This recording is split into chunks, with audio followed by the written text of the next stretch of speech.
പിയാഷെയുടെ cognitive development ആണ് കാണാൻ പോകുന്നത്. ഒരു ശിശു, ഒരു കുട്ടി നമ്മുടെ ഒരു കുട്ടി, ആ കുട്ടി ഇന്റലക്ച്വൽ കേപ്പബിലിറ്റി നേടുന്ന പ്രോസസ്സിനെയാണ്. Hi friends, welcome to key learning. ഞാൻ രാജശ്രീ വിനോദ്. അങ്ങനെ നമ്മുടെ കേട്ടിട്ട് മോർണിംഗ് ബൂസ്റ്റർ ഭംഗിയായി ഓടിക്കൊണ്ടിരിക്കുകയാണ്. നല്ല റെസ്പോൺസ് ഉണ്ട്, നിങ്ങൾ പഠിക്കുന്നുണ്ട് എന്ന് എനിക്ക് മനസ്സിലായി.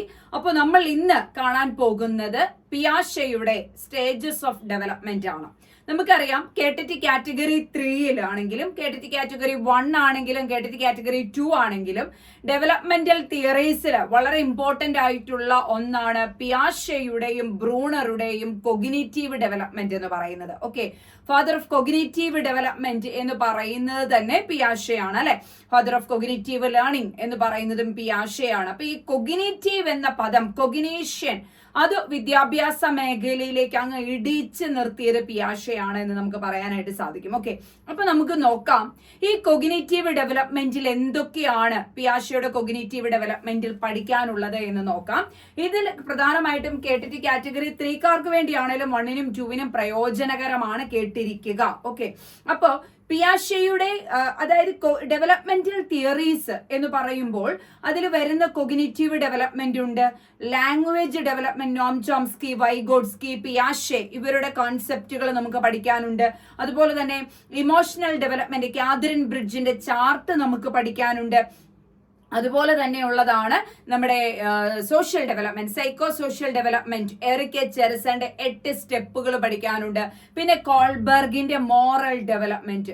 ഇത്രയും പഠിച്ചു കഴിഞ്ഞാൽ മക്കളെ ഇതിനകത്ത് നിന്ന് എങ്ങനെ പോയാലും ഒരു 4 അല്ലെ 5 മാർക്കിന് നിങ്ങൾക്ക് എക്സാമിന് ചോദ്യമുണ്ടാവും. K1 K2-കാരെ സംബന്ധിച്ച് ആപ്ലിക്കേഷൻ ലെവലായിരിക്കും. K3-കാരെ സംബന്ധിച്ച് ഈ സ്റ്റേജ് ഏതാണ് അല്ലെങ്കിൽ ആ സ്റ്റേജ് ഏതാണ്, ആ രീതിയിലായിരിക്കാം ക്വസ്റ്റ്യൻ വരിക. K3-യെ സംബന്ധിച്ച് ഡെവലപ്മെന്റൽ തിയറീസ് ഒരുപാട് ആപ്ലിക്കേഷൻ ലെവലിലേക്ക് പോയി കണ്ടിട്ടില്ല. എനിവേ, നമുക്ക് ക്ലാസ്സിലേക്ക് കടക്കാം. ഓക്കെ, ഒരിക്കൽ കൂടി മോർണിംഗ് ബൂസ്റ്ററിലേക്ക് എല്ലാവരെയും സ്വാഗതം ചെയ്യുന്നു. ഓക്കെ, അപ്പൊ നമുക്ക് നോക്കാം. പിയാഷെയുടെ കൊഗ്നിറ്റീവ് ഡെവലപ്മെന്റ് ആണ് കാണാൻ പോകുന്നത്. 20th സെഞ്ചുറി ബയോളജിസ്റ്റ് ആണ് എന്ന് കാണാം. അദ്ദേഹം ആദ്യം ഒരു ബയോളജിസ്റ്റ് ആണെങ്കിലും പിന്നീട് ചൈൽഡ് ഡെവലപ്മെന്റിലേക്ക്, കൊഗ്നിറ്റീവ് ഡെവലപ്മെന്റിലേക്ക് ടേൺ ചെയ്ത ഒരു വ്യക്തിയാണെന്ന് പറയാം. അദ്ദേഹം സൈക്കോളജിസ്റ്റ് ആണ്.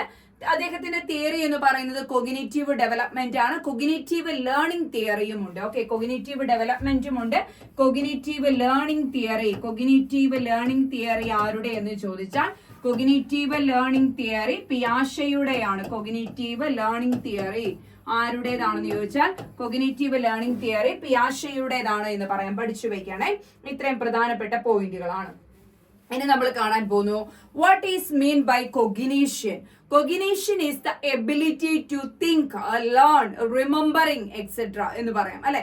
കൊഗ്നീഷ്യൻ എന്ന് വെച്ചാൽ എന്താണ്?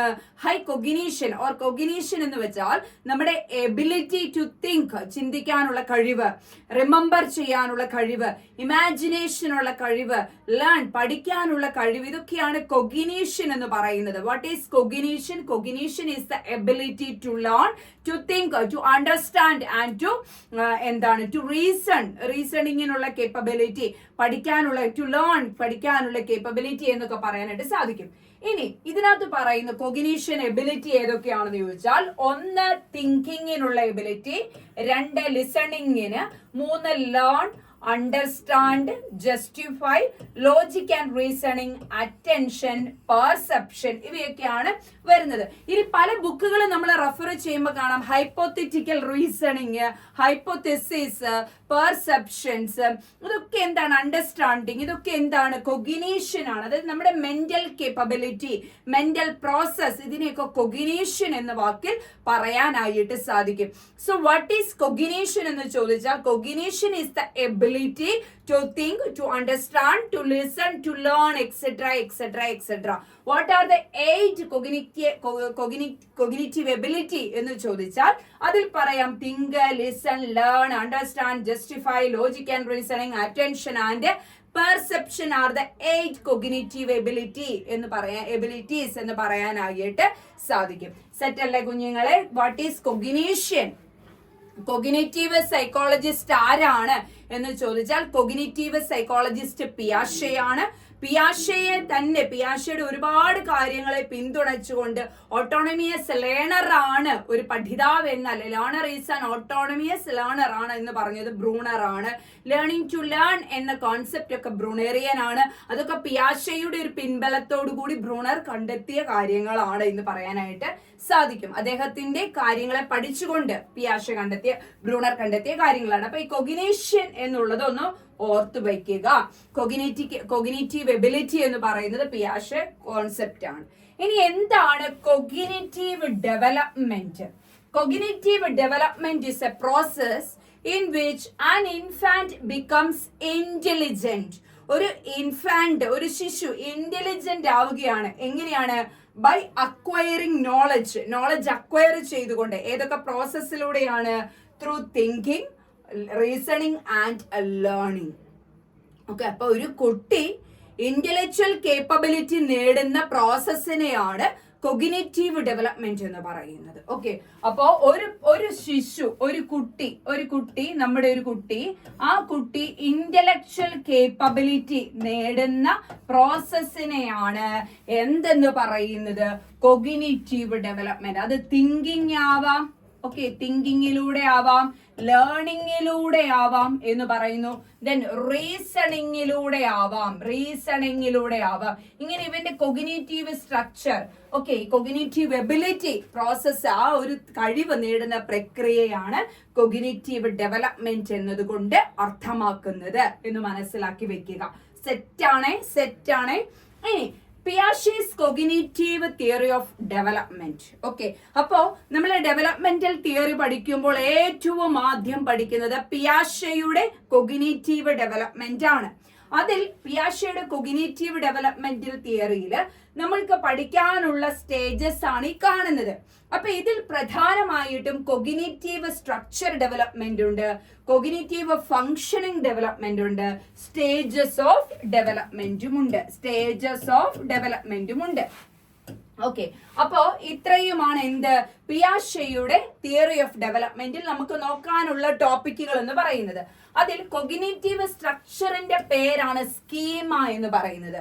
നമ്മുടെ തലച്ചോറിനുള്ളിലെ, നമ്മുടെ മൈൻഡിനുള്ളിലെ കൊഗ്നിറ്റീവ് സ്ട്രക്ചർ ആണ് സ്കീമ എന്ന് പറയുന്നത്. ഓക്കെ, സ്കീമ അതായത് കൊഗ്നിറ്റീവ് സ്ട്രക്ചർ എന്ന് പറയുമ്പോൾ നമുക്ക് എഴുതുക എന്ന് പറയുമ്പോൾ നമ്മുടെ മനസ്സിൽ വരുന്ന ലെറ്റേഴ്സ് ആണ്.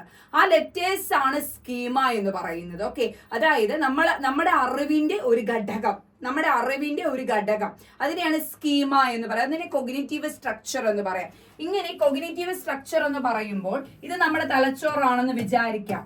ഓക്കെ, ഇത് നമ്മുടെ തലച്ചോറാണ്, ഇത് മുഴുവൻ നമ്മുടെ തലച്ചോറാണെന്ന് വിചാരിക്കാം. ഇതിനകത്ത് എന്തുണ്ട്? പല സ്ട്രക്ചർ ഉണ്ട്, കൊഗ്നിറ്റീവ് സ്ട്രക്ചർ ഉണ്ട്. ഇങ്ങനെ ഈ കൊഗ്നിറ്റീവ് സ്ട്രക്ചറിനെയാണ് സ്കീമ എന്ന് പറയുന്നത്. ഓക്കെ, സെറ്റ് ആക്കി വെക്കുക. ഇനി കൊഗ്നിറ്റീവ് ഫംഗ്ഷൻ എന്ന് പറയുമ്പോൾ പ്രധാനമായിട്ടും 3 കാര്യങ്ങളാണുള്ളത്. അതിൽ ഒന്നാമത്തേതാണ് അസിമിലേഷൻ, 2 അക്കോമഡേഷൻ, 3 ഇക്വിലിബ്രിയം എന്ന് പറയുന്നു. ഓക്കെ, കൊഗ്നിറ്റീവ് ഫങ്ഷനിങ് ഡെവലപ്മെന്റിൽ പ്രധാനമായിട്ടും 3 കാര്യങ്ങളാണുള്ളത്. The first one is assimilation, accommodation and equilibrium. ഇങ്ങനെ പറയുന്ന 3 കാര്യങ്ങളാണുള്ളത്. ഏതൊക്കെയാണ് കുഞ്ഞുങ്ങളെ? അസിമിലേഷൻ, അക്കോമഡേഷൻ ആൻഡ് ഇക്വിലിബ്രിയം എന്നാണ് പറയുക. ഓക്കെ, ഇത്രയും ഒന്ന് ഓർത്തു വയ്ക്കുക. ഇനി സ്റ്റേജസ് ഓഫ് ഡെവലപ്മെന്റ് ആണ് കാണാനുള്ളത്. സ്റ്റേജസ് ഓഫ് ഡെവലപ്മെന്റ് ആണ് ഇന്നത്തെ നമ്മുടെ ടോപ്പിക് എന്ന് പറയുന്നത്. അതിൽ പ്രധാനമായിട്ടും 4 സ്റ്റേജസ് ആണുള്ളത്. ഒന്ന് സെൻസറി മോട്ടോർ സ്റ്റേജ്. ഇതെന്ന് പറയുന്നത് എന്താണ്? അപ് ടു 2 വയസ്സ് മുതൽ 0 മുതൽ 2 വയസ്സ് വരെയുള്ള കാലഘട്ടമാണ്. ഇനി പ്രീ ഓപ്പറേഷണൽ സ്റ്റേജ് എന്ന് പറയുന്നു. ഇത് 2 വയസ്സ് മുതൽ 6 വയസ്സ് വരെയുള്ള കാലഘട്ടമാണ്. ഇനി കോൺക്രീറ്റ് ഓപ്പറേഷണൽ സ്റ്റേജ് എന്ന് പറയുന്നു 6 മുതൽ 12 വയസ്സ് വരെയുള്ള കാലഘട്ടമാണ്. ഫോർമൽ ഓപ്പറേഷണൽ സ്റ്റേജ് എന്ന് പറയുന്നത് 12 എബവ് ആണ്. ഓക്കെ, 12 എബവ് മുതലാണ്. അപ്പൊ 4 ഘട്ടമാണുള്ളത്.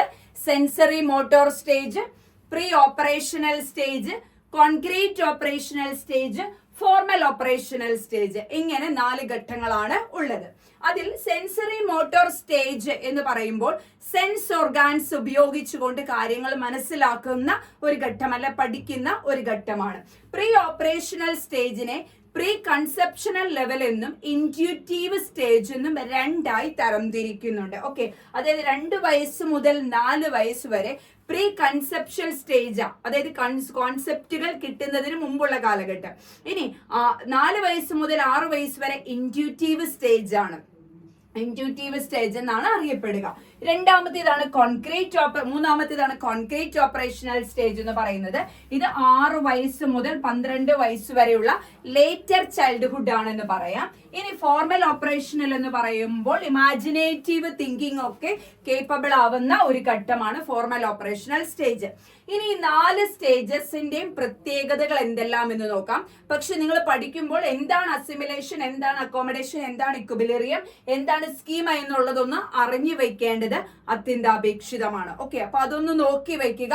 ഞാൻ ഫൈനൽ റിവിഷന്റെ സമയത്ത് ഇന്ന് എടുത്തേക്കുന്ന ടോപ്പിക് സ്റ്റേജസ് ഓഫ് ഡെവലപ്മെന്റ് ആയതുകൊണ്ടാണ് മറ്റുള്ള പോയിന്റുകളൊന്നും പറയാതെ സ്റ്റേജസ് ഓഫ് ഡെവലപ്മെന്റിലേക്ക് ഡയറക്റ്റ് പോകുന്നത്. ഫൈനൽ റിവിഷൻ സമയത്ത് ഞാനതൊന്ന് സൂചിപ്പിക്കാം. പക്ഷെ നിങ്ങൾ എന്ത് ചെയ്യുക, ഇതൊന്ന് നോക്കി വെക്കുക. സ്കീമ എന്ന് പറയുന്നത് കോഗ്നിറ്റീവ് സ്ട്രക്ചറിന്റെ ബേസ് ഫോം ആണ്. അസിമിലേഷൻ എന്ന് പറയുമ്പോൾ നമ്മൾ ഈ എക്സിസ്റ്റിംഗ് നോളജിലേക്ക് പുതിയ നോളജ് എന്ത് ചെയ്യുകയാണ്, കൊണ്ടുവരുന്ന ഒരു പ്രോസസ്സിംഗ് ആണെന്ന് പറയാം.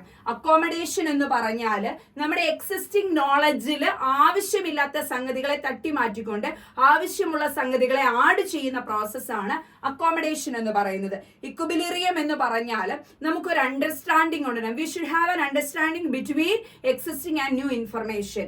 അതായത് നമ്മുടെ നിലവിലുള്ള എക്സിസ്റ്റിംഗ് പ്രയർ നോളജും നമ്മൾ അക്കോമഡേറ്റ് ചെയ്ത് എടുത്തിരിക്കുന്ന പുതിയ നോളജും തമ്മിലുള്ള ഒരു ഡിസ്റ്റിങ്വിഷ് ചെയ്യാനുള്ള കേപ്പബിലിറ്റി നമുക്ക് ഉണ്ടാവണം. അപ്പോഴാണ് ഇക്വിലിബ്രിയം ഉണ്ടാവുക എന്ന് പറയുന്നത്. പക്ഷേ ഈ ഇക്വിലിബ്രിയം ഫോം ചെയ്യുന്നതിന് മുന്നേ തന്നെ ഡിസിക്വിലിബ്രിയം എന്ന അവസ്ഥയിലൂടെയാണ് ഒരു ശിശു കടന്നു വരുന്നത് എന്നുണ്ട്. ഇങ്ങനെ പഠിപ്പിക്കുമ്പോൾ നിങ്ങൾക്ക് അത് ക്ലിയർ ആവില്ല, ഞാൻ വരച്ച് തന്നെ പഠിപ്പിക്കണം. അപ്പൊ അതിനായിട്ട് എനിക്കൊരു ക്ലാസ് വേണ്ടി വരും. അപ്പൊ ഇന്നത്തെ നമ്മുടെ ടോപ്പിക് ഇതായത് കൊണ്ട് തന്നെ ഞാൻ ഇതിവിടെ സ്റ്റോപ്പ് ചെയ്യുക, ഇത് ഈ കണ്ടന്റിലേക്ക് കടക്കുകയാണ്.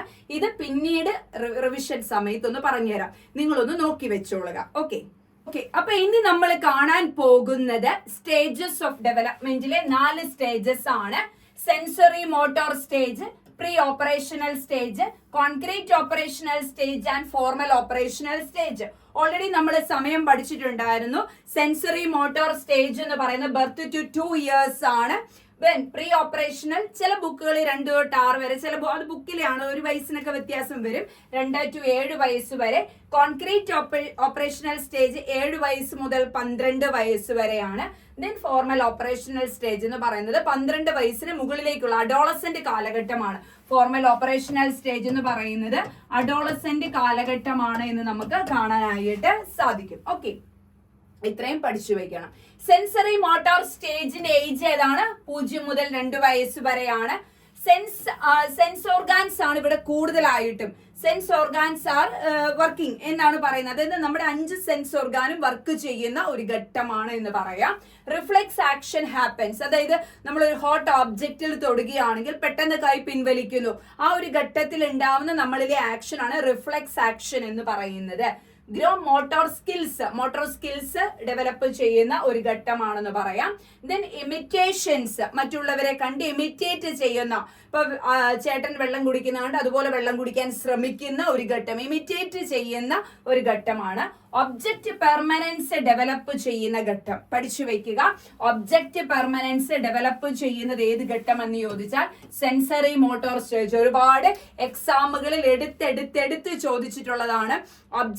പിയാഷെയുടെ വികസന ഘട്ടങ്ങളിൽ ഒബ്ജക്റ്റ് പെർമനൻസ് ഡെവലപ്പ് ചെയ്യുന്ന ഘട്ടം ഏതാണ്? In which stage of Piaget's cognitive development object permanence develops എന്ന് പറഞ്ഞുകൊണ്ട് ചോദ്യം വരാറുണ്ട്. അപ്പൊ പഠിച്ചു വെക്കുക. ഒബ്ജക്റ്റ് പെർമനൻസ് ഡെവലപ്പ് ചെയ്യുന്ന ഘട്ടം ഏതെന്ന് ചോദിച്ചാൽ സെൻസറി മോട്ടോർ സ്റ്റേജ് എന്ന ഉത്തരം എഴുതുക. സെറ്റ് അല്ലേ? അപ്പൊ അത് പഠിച്ചു വെക്കുക. ഗോൾ ഡയറക്റ്റഡ് ബിഹേവിയർ, അതായത് കളിപ്പാട്ടം കിടക്കുന്നതിലേക്ക് നീന്തി ചെല്ലാനൊക്കെ ശ്രമിക്കുന്ന ഒരു ഘട്ടം എന്ന് നമുക്ക് പറയാം. അതായത് ഒബ്ജക്റ്റ് പെർമനൻസ് എന്ന് വെച്ചാൽ ഇത്രയേ ഉള്ളൂ. ഇപ്പൊ കൊറ്റി ഒരു കളിപ്പാട്ടം കൊണ്ട് കളിച്ചുകൊണ്ടിരിക്കുന്നു.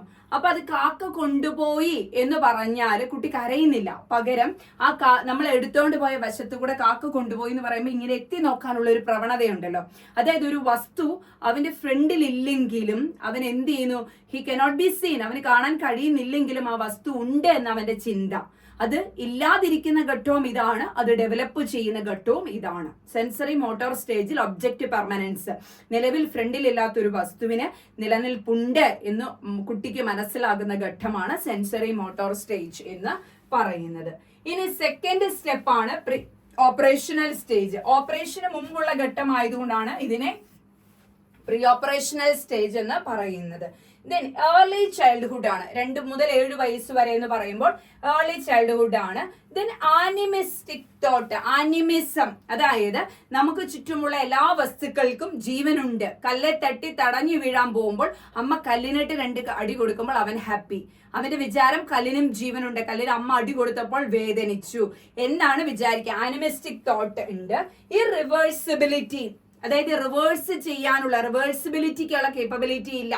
ഇത് ശരിക്കും പറഞ്ഞാൽ ഒരു 5 വയസ്സുള്ള ഒരു കുട്ടിയും ഒരു 17 വയസ്സുള്ള കുട്ടിയും നിൽക്കുകയാണ്. അപ്പൊ ഇവനോട് ചോദിക്കുകയാണ് ഇത് ആരാണെന്ന് ചോദിച്ചപ്പോൾ ഇവൻ പറഞ്ഞു എന്റെ ചേട്ടനാണ് ഈ പുള്ളി എന്ന് പറഞ്ഞു. ചേട്ടന്റെ ആരാണ് നീ എന്ന് ചോദിച്ചപ്പോൾ അവൻ ഉത്തരം പറയാൻ പറ്റുന്നില്ല. ഓക്കെ, അതായത് റിവേഴ്സിബിൾ, ഓപ്പോസിറ്റ് തിങ്ക് ചെയ്യാനുള്ള കേപ്പബിലിറ്റി ഇല്ല എന്നാണ് പറയുന്നത്. അതുകൊണ്ടാണ് ഇറിവേഴ്സിബിലിറ്റി. ഇറിവേഴ്സിബിലിറ്റി ആണ് pre operational stage. Then centration. Centration എന്ന് പറയുമ്പോൾ ഒരേ വലിപ്പമുള്ള, ഇപ്പൊ ഇതൊരു ഗ്ലാസ് ആണ്, ഇതും ഒരു ഗ്ലാസ് ആണ്, ഇതിനകത്ത് തുല്യ അളവിൽ വെള്ളം എടുത്തു. 2 പാത്രത്തിലും വെള്ളം എന്തേരാന്ന് ചോദിച്ചാൽ കുട്ടി പറയും സെയിം എന്ന് പറയും. ഇനി ഈ ഒരു ഗ്ലാസ്സിൽ എന്ത് ചെയ്തു, ഒരു പരന്ന പാത്രത്തിലേക്ക് നമ്മൾ എന്ത് ചെയ്യാണ്, ഈ വെള്ളം ഇങ്ങനെ ഒഴിക്കുകയാണ്. ഓക്കെ, എന്നിട്ട് ഈ കുട്ടിയോട് ചോദിക്കുകയാണ് ഏത് പാത്രത്തിലെ, ഇതിലെയാണോ വെള്ളം കൂടുതലെന്ന് ചോദിച്ചാൽ കുട്ടി പറയും ഈ ഗ്ലാസ്സിലെ വെള്ളമാണ് കൂടുതൽ. അതായത് ഒരു വസ്തു മാറിയാലും അതിന്റെ ഏതെങ്കിലും ഒരു പ്രവണതയിൽ മാത്രം അവൻ എന്ത് ചെയ്യുക, സെൻട്രൽ ചെയ്ത് വെച്ചിരിക്കുക. സെൻട്രേഷൻ പ്രവണത കൂടുതലാണ്. ഇതിനെ മാത്രമേ, ഈ പൊക്കത്തിനെ മാത്രമേ അവൻ കേന്ദ്രീകരിക്കുന്നുള്ളൂ എന്നുള്ളതാണ്. ദെൻ ഈഗോസെൻട്രിസിസം, അതായത് മറ്റുള്ളവരുടെ എന്താണ് തോട്ടോ പെർസെപ്ഷനോ ഒന്നും അവൻ നോക്കുന്നില്ല. അവൻ എന്നുള്ളത് പ്രത്യേകിച്ച് ഈ ഒരു കാലഘട്ടത്തിൽ അവൻ അവന്റെ പേര് കൊണ്ട് അപ്പുവിന്റെ ചെരുപ്പ്, അപ്പുവിന്റെ പുസ്തകം, അപ്പുവിന്റെ നോട്ട്, അപ്പുവിന്റെ ബാഗ്, അപ്പുവിന്റെ ഉടുപ്പ്, ഇങ്ങനെയാണ് പറയുക. ദെൻ ട്രാൻസാക്റ്റീവ് റീസണിങ് എന്ന് വെച്ചാൽ ഇത്രയേ ഉള്ളൂ. അതായത് ലോജിക്കൽ ആയിട്ടുള്ള ഒരു റീസണിങ് അല്ല, അപ്പൊ ഉതകുന്ന രീതിയിലുള്ള ഒരു തിങ്കിങ് കേപ്പബിലിറ്റി എന്നാണ് ഇവിടെ പറയുന്നത്. പ്രീ ഓപ്പറേഷണൽ സ്റ്റേജിന്റെ പ്രത്യേകതയാണ് irreversibility, centration, animism, early childhood period ആണ്, ഈഗോസെൻട്രിസിസം കൂടുതലാണ് എന്ന് പഠിച്ചു വയ്ക്കുക. ഇനി മൂന്നാമത്തെയാണ് കോൺക്രീറ്റ് ഓപ്പറേഷണൽ സ്റ്റേജ് എന്ന് പറയുന്നത്. ഇത് അപ് ടു 7 to 11 ഇയേഴ്സ് ആണ്, അതായത് 7 വയസ്സ് മുതൽ 11 വയസ്സ് വരെ. ലേറ്റർ ചൈൽഡ്ഹുഡ് ആണ്. ലോജിക് ബിക്കം കോൺക്രീറ്റ്, അതായത് ഒബ്ജക്റ്റുകൾ. ഇപ്പൊ നമ്മൾ മഴവില്ല് പഠിപ്പിക്കുകയാണെങ്കിൽ ഈ മഴവില്ലിന്റെ 7 കളറുകൾ, വിബ്ജിയോർ എന്ന് പറയുന്ന കളറുകൾ കാണിച്ചു കൊണ്ടുവേണം അവനെ മഴവില്ലിന്റെ കളറുകൾ പറയിപ്പിക്കുന്നതിന് വേണ്ടി. ഒരു വസ്തു അവന്റെ കൺമുൻപിൽ ഉണ്ടെങ്കിൽ മാത്രമേ അവൻ അതിനെക്കുറിച്ച് ലോജിക്കലായിട്ട് തിങ്ക് ചെയ്യുന്നുള്ളൂ, അല്ലാതെ അവന് ഇമാജിനേറ്റീവ് കേപ്പബിലിറ്റി ഇല്ല. കോൺക്രീറ്റ് ഓപ്പറേഷണൽ സ്റ്റേജിൽ ഒരു വസ്തുവിനെ കോൺക്രീറ്റിന്റെ അടിസ്ഥാനത്തിൽ, അതായത് വസ്തു മുന്നിൽ കാണിച്ചുകൊണ്ട് വേണം കുട്ടിയെ പഠിപ്പിക്കുന്നതിന് വേണ്ടി. പ്രോബ്ലം സോൾവിങ് അവന് ഡെവലപ്പ് ചെയ്യുന്നുണ്ട്, പക്ഷെ അത് സൈസിലും ഡിസ്റ്റൻസിലും ഒക്കെയാണ്. ഓക്കെ, അതായത് ഒരുപാട് ഹൈ ലെവലിലുള്ള പ്രോബ്ലം സോൾവിങ്ങിലേക്ക് അവൻ എത്തുന്നില്ല. പകരം എന്താണ്, ബേസ് ആയിട്ടുള്ള പ്രോബ്ലം സോൾവിങ് സ്ട്രാറ്റജി അവനുണ്ട്. റിവേഴ്സിബിലിറ്റി ഡെവലപ്പ് ചെയ്യുന്നു. മറ്റേ പ്രീ ഓപ്പറേഷണൽ സ്റ്റേജിലെ ഇറവേഴ്സിബിലിറ്റി ആണെങ്കിൽ ഇവിടെ റിവേഴ്സിബിലിറ്റി ഡെവലപ്പ് ചെയ്യുന്നു എന്ന് പറയുന്നു. അവിടെ സെൻട്രേഷൻ, ഏതെങ്കിലും ഒരു വസ്തു ആണെങ്കിൽ ഇവിടെ ഡീസെൻട്രേഷൻ ആണ്, അതായത് പാത്രം മാറിയാലും അളവിൽ മാറ്റമില്ല എന്നുള്ള ഒരു ചിന്ത വരുന്നു. ദെൻ സീരിയേഷൻ, ഗ്രൂപ്പിംഗ്, അതായത് നമ്മൾ അസെൻഡിങ് ഡിസെൻഡിങ് ഓർഡർ ഒക്കെ അവന് ചെയ്യാനായിട്ട് സാധിക്കുന്നു. അതോടൊപ്പം തന്നെ ഒരേ കളറിലുള്ള ഒരേ പാറ്റേണിലുള്ളവയൊക്കെ ഓർഡർ ആക്കാൻ പറയുമ്പോൾ അവനത് ചെയ്യാൻ സാധിക്കുന്നു. ദെൻ ഐഡന്റിറ്റി എന്ന് പറഞ്ഞാൽ ഒരേ ഇനത്തിൽപ്പെട്ട കുറെ കളിപ്പാട്ടങ്ങൾ കൂട്ടിയിട്ടിട്ട് ഒരേ ഇനത്തിൽപ്പെട്ടവയെ ഐഡന്റിഫൈ ചെയ്യുക എന്ന് പറയുമ്പോൾ ഐഡന്റിഫൈ ചെയ്യാനുള്ള കേപ്പബിലിറ്റി. ദെൻ കൺസർവേഷൻ എന്ന് വെച്ചാൽ അപ്പൊ ഒരു വസ്തു ഇത്രയേ ഉള്ളൂ. സെൻട്രേഷൻ തന്നെയാണ്. ഒരു വസ്തു മാറുമ്പോൾ, ഒരു വസ്തുവിന്റെ ഷേപ്പ് മാറുമ്പോൾ അതിന് മാറ്റം ഒന്നും സംഭവിക്കുന്നില്ല. അത് കൺസേർവ് ചെയ്യാനുള്ള കേപ്പബിലിറ്റി. അപ്പൊ കോൺക്രീറ്റ് ഓപ്പറേഷണൽ സ്റ്റേജിൽ കോൺക്രീറ്റ് രൂപത്തിലായിരിക്കാം. പ്രോബ്ലം സോൾവിങ് അവന് പ്രാപ്തമാണ്, പക്ഷെ സൈസ് ആൻഡ് ഡിസ്റ്റൻസിന്റെ അടിസ്ഥാനത്തിലായിരിക്കാം. ഡീസെൻട്രേഷൻ വരുന്നു. റിവേഴ്സ് മറ്റടുത്ത് ഇറവേഴ്സിബിലിറ്റി ആയിരുന്നെങ്കിൽ ഇവിടെ റിവേഴ്സിബിലിറ്റി ആണ്.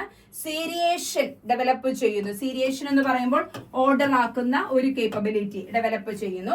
കൺസർവേഷൻ ഉണ്ട്. ഐഡന്റിറ്റി ഡെവലപ്പ് ചെയ്യുന്നു. ഐഡന്റിറ്റി ഒക്കെ വികസിക്കുന്നു. ഇതിലെ സീരിയേഷൻ ഒരുപാട് LPUP-യുടെ പരീക്ഷയ്ക്ക് വരെ ചോദിച്ചിട്ടുള്ളതാണ്. കുട്ടികളിൽ ഗ്രൂപ്പിംഗ് പിയാഷയുടെ വികസന ഘട്ടങ്ങളിൽ 2023-24 LPUP അസിസ്റ്റന്റ് എക്സാമിൽ ചോദിച്ചിട്ടുള്ള ഒരു ക്വസ്റ്റ്യൻ ആണ്. പിയാഷയുടെ സംജ്ഞപ്രകാരം ഈ 2020 എന്തായാലും ചോദിച്ചു. LP-യിലാണോ UP-യിലാണോ ഞാൻ ഓർക്കുന്നില്ല, ചോദിച്ചതാണ്. അപ്പൊ പഠിച്ചു വെക്കുക കേട്ടോ. അതിന് formal operational stage. This is the last cognitive developmental stage in Piaget's developmental theory. Abstract thinking. Abstract thinking എന്ന് പറഞ്ഞാൽ ലവ് എന്താണ് എന്ന് നമ്മൾ ഒരു 7 വയസ്സുകാരനോട് ചോദിച്ചാൽ ലവോ എന്ന് പറയും. ജസ്റ്റിസ് എന്താണെന്ന് ചോദിച്ചാൽ ജസ്റ്റിസോ അതെന്താണെന്ന് അവൻ അറിയില്ല. ഓക്കെ, കാരണം അതിനെ ഇമാജിൻ ചെയ്യേണ്ട സംഗതിയാണ്. ഹെയ്റ്റ് എന്താന്ന് വെച്ചാൽ അവൻ അറിയില്ല. അതിനെ ഇമാജിൻ ഹെയ്റ്റ് എന്താണെന്ന് അവൻ മനസ്സിലാക്കി എടുക്കേണ്ട സംഗതിയാണ്. ഇങ്ങനെയുള്ള അബ്സ്ട്രാക്ട് തിങ്കിങ് ഡെവലപ്പ് ചെയ്യുന്നത് ഫോർമൽ ഓപ്പറേഷണൽ സ്റ്റേജിലാണ്. അതുപോലെ തന്നെ ഹൈപ്പോത്തറ്റിക്കൽ റീസണിങ്. അവനൊരു പ്രോബ്ലം കിട്ടി, ആ പ്രോബ്ലത്തിനെ അവൻ ഊഹിച്ചുകൊണ്ട് അവൻ പരികല്പന രൂപീകരിക്കാം, അവൻ ഹൈപ്പോത്തസിസ് ചെയ്യുക, ഇതെങ്ങനെ പരിഹരിക്കാൻ പറ്റും എന്നുള്ള കാര്യം, അതിനുള്ള കേപ്പബിലിറ്റി. Scientific reasoning. ഓക്കെ, ഒരു വസ്തു നമ്മളിപ്പോ നമ്മുടെ സിമ്പിൾ എക്സാമ്പിൾ, നമ്മുടെ വെള്ള ഷർട്ടയിലോട്ട് നീല മഷി വീണാൽ എന്ത് ചെയ്യും, അതെങ്ങനെ കളയാം, അപ്പൊ അത് പെട്ടെന്ന് പേടിക്കാം, മഷി പോവാന്നുള്ള പേടിയോട് അപ്പൊ തന്നെ കഴുകാൻ പോകും. ഓക്കെ, അങ്ങനെയുള്ള ചിന്താഗതികളൊക്കെ ഡെവലപ്പ് ചെയ്യുന്നു. പ്രോബ്ലം സോൾവിങ്ങിന് ഹൈ മാറ്റർ. ഓക്കെ, നല്ല രീതിയിൽ പ്രോബ്ലം റിഫ്ലക്റ്റീവ് തിങ്കിങ്, അതായത് മറ്റുള്ളവരുടെ പെർസെപ്ഷനെ, അവരുടെ തിങ്കിങ്ങിനെ ഒക്കെ മനസ്സിലാക്കി റിഫ്ലക്റ്റീവ് തിങ്കിങ്, നമ്മുടെ ചിന്താഗതിയിൽ ഒരു റിഫ്ലക്ഷൻ കൊണ്ടുവരാൻ സാധിക്കുന്നു. കോംപ്ലക്സ് കൊഗ്നിറ്റീവ് ആക്ടിവിറ്റീസ് എബിലിറ്റീസ്, അതായത് കൊഗ്നിഷൻ എന്ന് പറഞ്ഞാൽ എബിലിറ്റി ആണ്, എബിലിറ്റി ടു തിങ്ക് ആണ്, എബിലിറ്റി ടു അണ്ടർസ്റ്റാൻഡ് ആണ്, എബിലിറ്റി ടു റെക്കഗ്നൈസ് ആണ്, എബിലിറ്റി ടു ഇമാജിൻ ആണ്. അപ്പൊ ഇതിന്റെയൊക്കെ കോംപ്ലക്സ് ലെവലിലുള്ള അഥവാ ഹയസ്റ്റ് ലെവലിലുള്ള കൊഗ്നിറ്റീവ് എബിലിറ്റീസ് ആണെന്ന് കാണാനായിട്ട് സാധിക്കും. ഇത്രയുമാണ് ഫോർമൽ ഓപ്പറേഷണൽ സ്റ്റേജിൽ വരിക. അപ്പൊ ഏറ്റവും last stage formal operational stage ആണ്. ഇതാണ് അഡോളസെന്റ് തൊട്ട് അഡൽട്ട്ഹുഡ് വരെയുള്ള ഒരു സ്റ്റേജ് എന്ന് കാണാനായിട്ട് സാധിക്കും. ഓക്കെ ഡിയേഴ്സ്, അപ്പൊ ഇത്രയുമാണ് പിയാഷെയുടെ കൊഗ്നിറ്റീവ് ഡെവലപ്മെന്റിൽ നമ്മൾ പഠിച്ചിരിക്കുന്ന കാര്യങ്ങൾ. 4 സ്റ്റേജസ് ഓഫ് ഡെവലപ്മെന്റ് ആണ്. പഠിച്ചു വെക്കുക. കേട്ടിട്ട് എക്സാമുകൾ K1 ആവട്ടെ, K2 ആവട്ടെ, K3 ആവട്ടെ, LP ആവട്ടെ, UP ആവട്ടെ, ഏത് എക്സാം എടുത്താലും ചോദിക്കാൻ സാധ്യതയുള്ളതാണ്. പഠിച്ചു വെക്കുക. മറ്റൊരു ക്ലാസ്സുമായി ഉടനെ കാണാം. Thank you so much.